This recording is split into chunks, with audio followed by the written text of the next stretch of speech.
नमस्कार, मैं हूं कुमार गजेंद्र। जनपद ऑन द स्पॉट में आपका स्वागत है। जम्मू कश्मीर पर आज बड़ा फैसला आ गया। सुप्रीम अदालत ने जम्मू कश्मीर जो एक्ट था, जो धारा 370 थी, उसको सुप्रीम कोर्ट के अंदर दफन कर दिया गया है।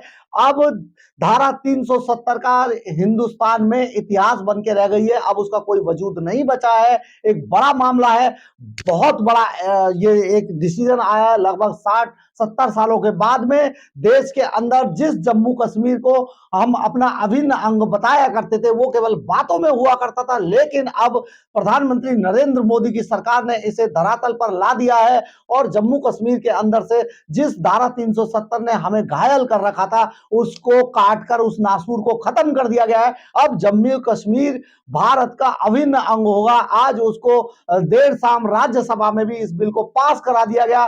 तो जम्मू कश्मीर पुनर्गठन बिल भी राज्यसभा में लोकसभा के बाद पास हो गया है। एक बड़ा मामला है जम्मू कश्मीर को लेकर। अब जम्मू कश्मीर में तरक्की के रास्ते खुल चुके हैं। वहां पर हिंदुस्तान का पूरा कंट्रोल है। अब वहां पर तिरंगा फहराया जाता है। जिस तरीके से वहां पर सारी चीजें थी, अब बहुत ज्यादा कंट्रोल में है। इसको लेकर आज राज्यसभा के अंदर एक बार फिर से गृह मंत्री अमित शाह बहुत तगड़े ढंग से दहाड़े, जिसकी दहाड़ से पाकिस्तान, पड़ोसी देश पाकिस्तान भी कांप रहा है।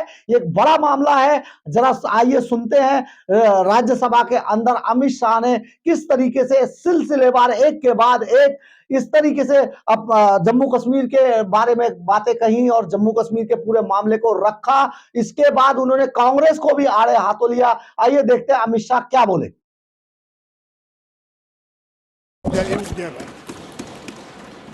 Shri Amit Shah to reply the discussion. धन्यवाद सभापति महोदय। आज मैं इस महान सदन के सामने जम्मू कश्मीर पुनर्गठन संशोधन विधेयक 2023 और जम्मू कश्मीर आरक्षण संशोधन विधेयक 2023, ये दोनों विधेयकों को कानून बनाने के लिए सदन के आशीर्वाद प्राप्त करने के लिए मैं यहाँ उपस्थित हुआ हूँ। मान्यवर, आज ये दो बिल पारित भी होंगे, इसलिए भी आज का दिन बहुत महत्वपूर्ण है। और आज का दिन जम्मू कश्मीर और भारत के इतिहास में अलग दृष्टि से भी बहुत सुवर्ण अक्षरों से अंकित होने वाला है, क्योंकि आज ही सर्वोच्च अदालत की संवैधानिक खंडपीठ ने धारा 370 को समाप्त करने का और जम्मू कश्मीर राज्य के पुनर्गठन का विधेयक, जो मैं 5 अगस्त 2019 को इस सदन में मोदी जी के लिए गए निर्णय के अनुमोदना में लेकर आया था, वो बिल लाने की मंशा, बिल का संवैधानिक रूप से स्वीकार और पूरी प्रक्रिया को भी माननीय सर्वोच्च अदालत ने संवैधानिक घोषित किया है, सर्वानुमत से किया। मान्यवर, बहुत सारे सवाल परसों तक उठाए गए। परसों भी लोकसभा में कहा गया कि ये बिल अभी लंबित है, क्यों जल्दबाजी में ला रहे हैं, सुप्रीम कोर्ट न्याय करेगी, आपको राह देखनी चाहिए। मान्यवर, ये सारे स्टैंड जो थे वो न्याय के लिए नहीं थे। नरेंद्र मोदी जी ने जो निर्णय किया था, वो निर्णय को लंबित करने के लिए थे, उस इरादे से किए गए थे। मान्यवर, आज निर्णय कर लिया सुप्रीम कोर्ट ने, और ढेर सारी चीजों को जो भारतीय जनता पार्टी 1950 से बताती थी, और कांग्रेस, विपक्ष और विशेषकर कम्युनिस्ट भाइयों का हमेशा से हम पर आरोप था कि राजनीतिक बातें आप कर रहे हो, इस सारी चीजों को आज सर्वोच्च अदालत ने अमली जामा पहना लिया। न्यायालय ने माना कि जम्मू कश्मीर के पास कभी भी आंतरिक संप्रभुता नहीं थी, जो हमारा कहना था। उन्होंने कहा कि भारत के साथ ट्रीटी के कारण भारतीय संविधान के बाहर राज्य को कोई आंतरिक संप्रभुता, संसद के सदनों को पूरा अधिकार है धारा 370 हटाने। मान्यवर न्यायालय ने यह भी माना कि राज्यपाल शासन और राष्ट्रपति शासन की जो उद्घोषणाएं हुई, इस पर भी ढेर सारे सवाल उठा गए कि राष्ट्रपति शासन गलत तरीके से लगाया गया, राज्यपाल शासन गलत तरीके से लगाया गया। इन्होंने भी, सुप्रीम कोर्ट ने यह भी माना कि राज्यपाल शासन और राष्ट्रपति शासन की उद्घोषणाओं को चुनौती देना ठीक नहीं है, ये पूर्ण रूप से संवैधानिक प्रक्रिया के तहत। मान्यवर अनुच्छेद 370(3) में जो प्रावधान है वो संविधान सभा ने ही तय किया है। जब टेम्पररी इस प्रोविजन को किया गया तब सवाल हुआ है कि टेम्पररी है तो हटेगा कैसे। तो धारा 373 के अंदर एक प्रावधान डाला गया कि सीओ से राष्ट्रपति महोदय धारा 370 में सुधार भी कर सकते हैं, इस पर रोक भी लगा सकते हैं और पूर्णतया संविधान के बाहर भी कर सकते हैं। राष्ट्रपति का जो आदेश था, तत्कालीन राष्ट्रपति का 5 अगस्त 2019 का आदेश सीओ था, इसके माध्यम से राष्ट्रपति जी को पूर्ण अधिकार है अनुच्छेद 370 का संचालन बंद करने का। ये भी आज सुप्रीम कोर्ट ने सर्वानुमत से होल्ड कर दिया है, उसको उस पर मोहर लगाई। इस आधार पर याचिकाकर्ता ने एक तर्क दिया था। याचिकाकर्ता कौन है वो तो सभी लोग जानते ही है, सभी लोग जानते हैं, मैं कोई नाम देना नहीं चाहता। नहीं, नाम देकर क्या करेंगे, यही बोले ही है वो, तो इसमें कोई एक्सपोज करने जैसी बात नहीं। मान्यवर 370 के तहत कोई भी घोषणा करने के पहले जम्मू कश्मीर की संविधान सभा का परमिशन जरूरी है, अनुमोदना जरूरी है, ये उनका क्लेम था। और उसको क्लेम को एक्सटेंड करते हुए आगे ले गए, क्योंकि अब तो जम्मू कश्मीर में संविधान सभा है ही नहीं। तो इसका मतलब ये हुआ कि जम्मू कश्मीर की संविधान सभा के परमिशन के बगैर धारा 370(3) के तहत कोई एक्शन नहीं लिया जा सकता और संविधान सभा समाप्त हो गई है, इसलिए धारा 370 परमानेंट हो गया। मान्यवर ऐसा आर्गुमेंट मैंने मेरे जीवन में भी, मेरे 5 धाराशास्त्रियों को पूछा कि मेरी समझ में कोई गड़बड़ है या ये डिमांड कोई गड़बड़ है, कि डिमांड तो गड़बड़ है ही है, ये आर्ग्यू कर रहे हैं उनकी समझ में भी बड़ा प्रॉब्लम है। मान्यवर आज सुप्रीम कोर्ट ने तय कर दिया कि जम्मू कश्मीर की संविधान सभा समाप्त होने से धारा 370(3) समाप्त नहीं हो जाता है, धारा 370(3) यथावत रहता है। मान्यवर न्यायालय ने यह भी माना कि धारा 370 के तहत मिली हुई शक्ति का प्रयोग करते हुए राष्ट्रपति महोदय एक तरफा सूचना जारी कर सकते हैं, जिसको संसद के दोनों सदनों का सादे बहुमत से अनुमोदन चाहिए। ये भी आज सुप्रीम कोर्ट ने मान दिया। जो कहते थे कि राष्ट्रपति महोदय का सीओ ठीक नहीं है, आज उसका भी जवाब माननीय सुप्रीम कोर्ट ने दे दिया है। मान्यवर उपयुक्त बिंदुओं का सीओ 272 पर कोई प्रभाव नहीं है, ये भी सिद्ध करते हुए अनुच्छेद 371(d) के तहत राष्ट्रपति द्वारा शक्ति का प्रयोग दुर्भावनापूर्ण नहीं है, उसको भी सुप्रीम कोर्ट ने होल्ड कर दिया है। मान्यवर सुप्रीम कोर्ट ने यह भी होल्ड कर दिया है कि क्योंकि जब अब धारा 370 समाप्त हो चुकी है, अब जम्मू कश्मीर के संविधान का कोई अस्तित्व नहीं रहता है। मान्यवर न्यायालय ने चुनाव कराने के लिए भी चुनाव आयोग को निर्देश करे। मान्यवर बहुत सारे लोग अब इसमें तो इतना सारा लूट गया, जो दावे थे सारे खारिज हो गए।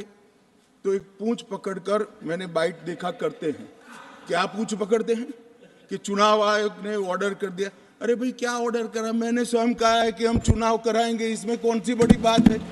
इसी सदन में कहा है, लोकसभा में करा है, एज ए गृह मंत्री ऑन रिकॉर्ड करा है।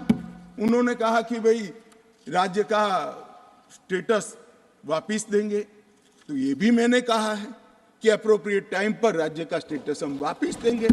और सुप्रीम कोर्ट ने भी ये जो कहा है उसमें मेरे सदन में के बयान को और सॉलिसिटर जनरल के सुप्रीम कोर्ट के सामने बयान को कोट करते हुए कहा है। अब मुझे कोई समझाए इसमें विजय कहां से हुई है। घोर पराजय में विजय कैसे ढूंढना, इसकी कला कोई आप लोगों से सीख ले साहब। इतने बड़े घोर पराजय विजय कैसे ढूंढना, इसका कोई अभ्यास वर्ग साहब रखना चाहिए साथ साथ में। ये बहुत बड़ी कला है। मैं तो आज अगर उनके जैसे मेरे विचार होते तो ये सुप्रीम कोर्ट के जजमेंट को देखकर डिप्रेशन के मारे 1 महीना सदन में ना आता, मगर ये तो प्रेस कर रहे हैं। और कांग्रेस पार्टी ने आज प्रेस करी मान्यवर, और प्रेस में क्या किया, कहा कांग्रेस पार्टी ने, कांग्रेस पार्टी ने ये कहा मान्यवर कि ये जजमेंट आने के बाद भी हम मानते हैं कि धारा 370 को गलत तरीके से हटाया गया है। अब मान्यवर देश के दोनों सदनों ने, देश की संसद की दोनों सदनों ने राष्ट्रपति के सीओ को अनुमोदना दे दी, कानून पारित हो गया, कानून नोटिफाइड हो गया। किसी ने चैलेंज भी किया सुप्रीम कोर्ट में, ठीक है, सबका अधिकार है, करना चाहिए। सुप्रीम कोर्ट में एक लंबी बहस भी हुई, 5 जजों की बेंच बनी और 5 सीनियर मोस्ट जज बने, बैठे इसमें, लंबी बहस, सबकी सुनवाई हुई, आज फैसला भी आ गया। मगर ये फैसले के बाद भी ये कहते हैं कि हम इसको नहीं मानते हैं और हम मानते हैं कि धारा 370 गलत तरीके से हटाया गया है। मान्यवर मैं इनको नहीं समझा सकता, मेरी तो मर्यादा है ऐसा, नहीं समझा सकता कि वास्तविकता क्या है। पूछा कि क्या बदलाव आया। अब मेरी कोई चश्मे की दुकान तो है नहीं जिससे वास्तविकता दिखाने का चश्मा मैं किसी को पहना सकूं। सबको अपने अपने चश्मे से देखना पड़ेगा, और चश्मे का अगर कांच गलत है तो दृश्य गलत हो जाता है। मान्यवर पूरा कश्मीर और जो 2 करोड़ यात्री पूरे देश से जाकर आए, लाखों यात्री अमरनाथ यात्रा कर आए, हर महीने लाखों यात्री वैष्णो देवी के दर्शन करके आते हैं, और 100 से ज्यादा अधिक फिल्मों के शूटिंग हुए हैं, वो सभी एक मुख से कहते हैं कि कश्मीर की परिस्थिति अच्छी है, मगर ये स्वीकार करने को तैयार नहीं। मुझे मालूम नहीं है कौन सा चश्मा पहनकर ये देखते हैं।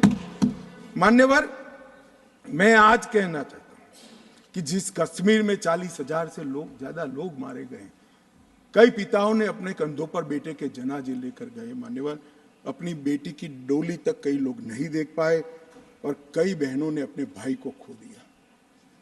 इनकी वेदना, हृदय अगर संवेदनशील है तो ही इसका अनुभव कर सकते हैं, मगर हमारे हृदय में जिनके हाथ में हथियार है, इसके लिए ही संवेदना है, तो इसका रास्ता मेरे पास नहीं है। मान्यवर मैं इनकी मदद नहीं कर सकता, क्योंकि हमारे लिए मन में संवेदना है कश्मीर के युवा के लिए, कश्मीर की बच्चियों के लिए और घाटी के भविष्य के लिए संवेदना है, आतंकवादियों के लिए नहीं। मान्यवर मैं समझता हूं कि आज आर्टिकल 370 समाप्त होने के बाद, और उसके पहले भी नरेंद्र मोदी जी की सरकार आई 2014 में, आज युवाओं का भविष्य ब्लैक नहीं है, परंतु स्कूल का ब्लैक बोर्ड उनका भविष्य बन गया है, वो पढ़ाई लिखाई। जो युवा मान्यवर पत्थर लेकर घूमते थे, मोदी सरकार ने, इस प्रधानमंत्री ने इसके हाथ में लैपटॉप पकड़ाने का काम किया है। पूरी दुनिया का एक्सेस और आतंकवाद और अलगाववाद की बात करने वाले लोग धारा 370 कर आधार बनाकर अलगाववाद की बात करने वाले लोग आज जो लोग बात करते हैं उनकी कश्मीर की जनता अनसुनी करती है, डेमोक्रेसी और डेवलपमेंट की बात करती है। मान्यवर, ये आज बदलाव हुआ है। अभी अभी कह रहे थे कि मैंने सदन में कहा था कि आतंकवाद समाप्त हो जाएगा। मैं मेरे जीवन में बोला हुआ भूलता नहीं हूं और जो बोलता हूं उसको ओन करता हूं।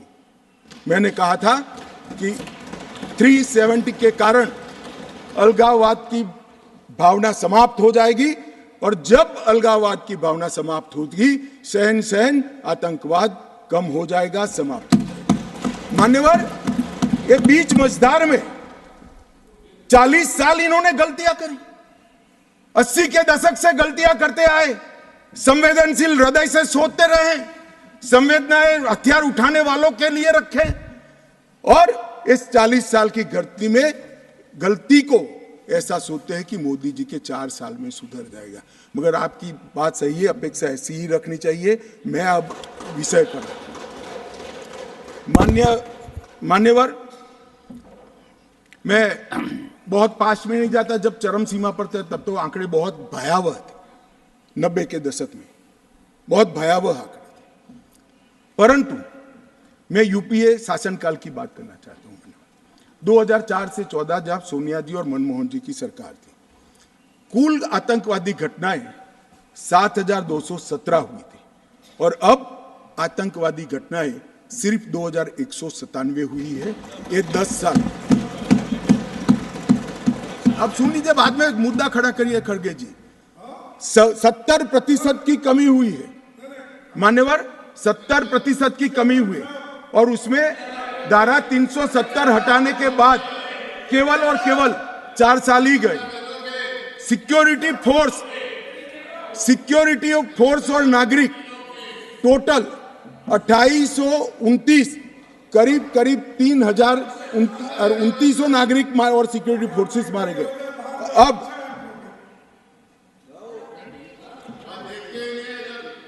मान्यवर, 3,000 नागरिक उस वक्त 4 से 14 में मारे गए, 14 से 23 में 891 नागरिक मारे गए। 70% की कमी सिक्योरिटी फोर्सेस और नागरिक, और सिक्योरिटी फोर्सेस की मृत्यु में भी 50% की मान्यवर कमी।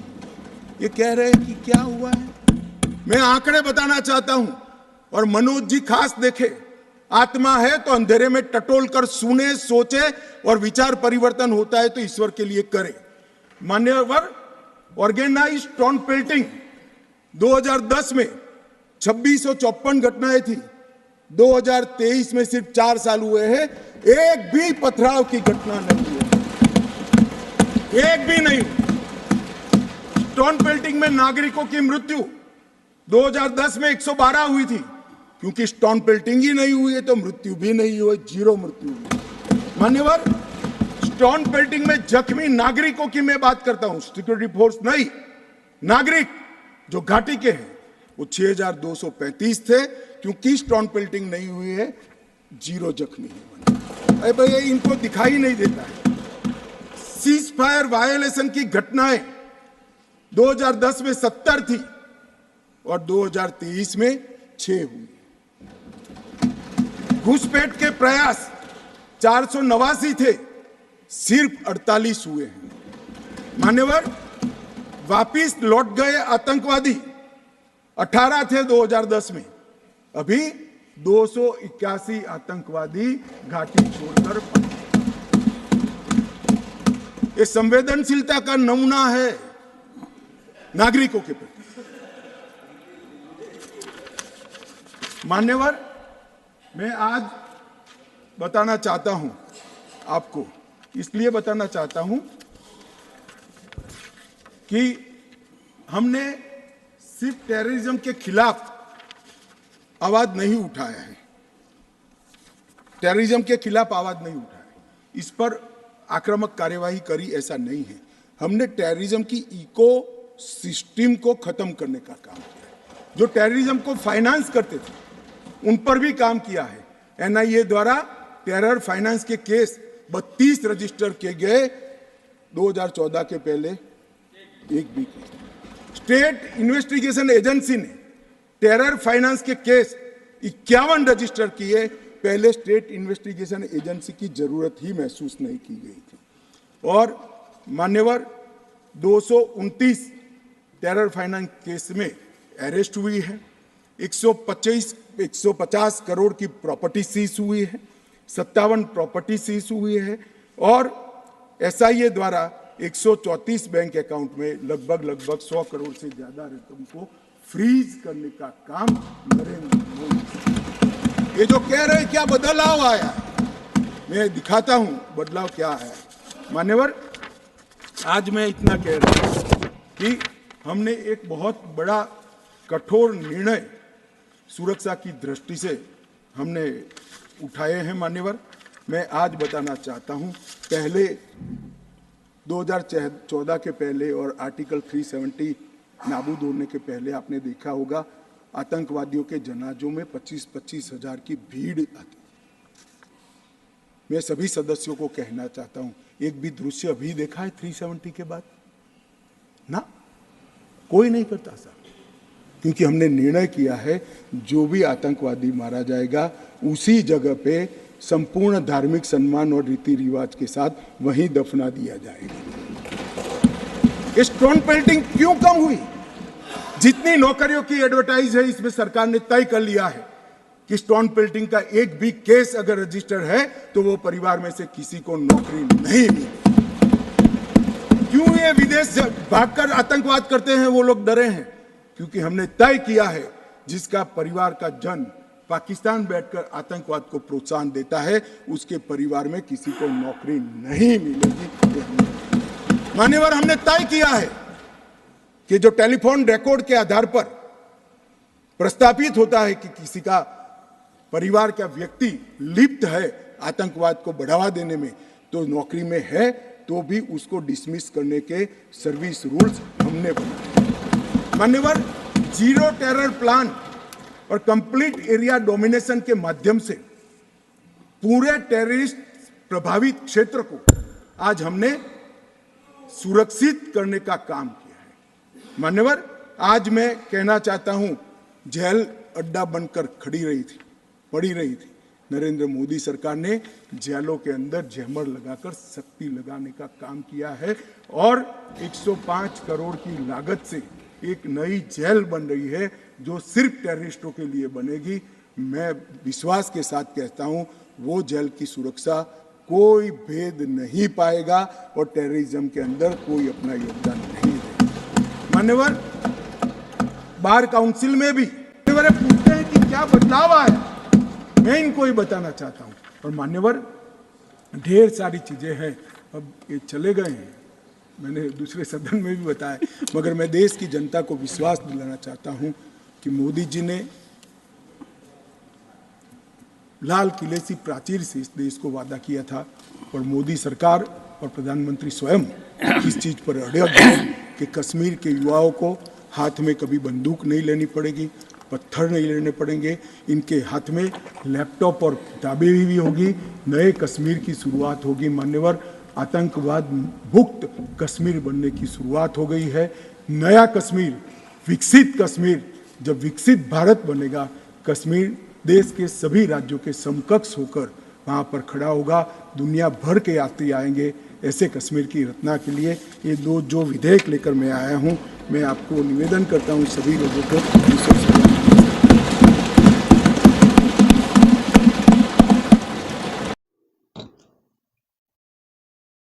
आपने देखा होगा अमित शाह ने सिलसिलेवार तरीके से किस तरीके से जम्मू कश्मीर के ऊपर अपने सारी चीजें, जो अब तक का पूरा रिकॉर्ड था, कितना तरक्की की, कितनी चीजें खुली, कितने वहां पर तरक्की के रास्ते खुले, कितने टूरिस्ट आए, ये सारी चीजें सिलसिलेवार ढंग से आज राज्यसभा में गृह मंत्री अमित शाह ने रखी हैं।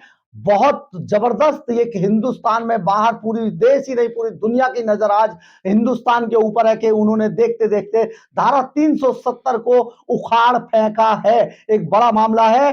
अगर आपको मेरी खबर अच्छी लगी हो तो आप इसे लाइक सब्सक्राइब शेयर जरूर कीजिएगा। कमेंट्स बॉक्स में अपनी राय लिखना ना भूलें, इससे हमें ऊर्जा मिलती है। जय हिंद, जय भारत।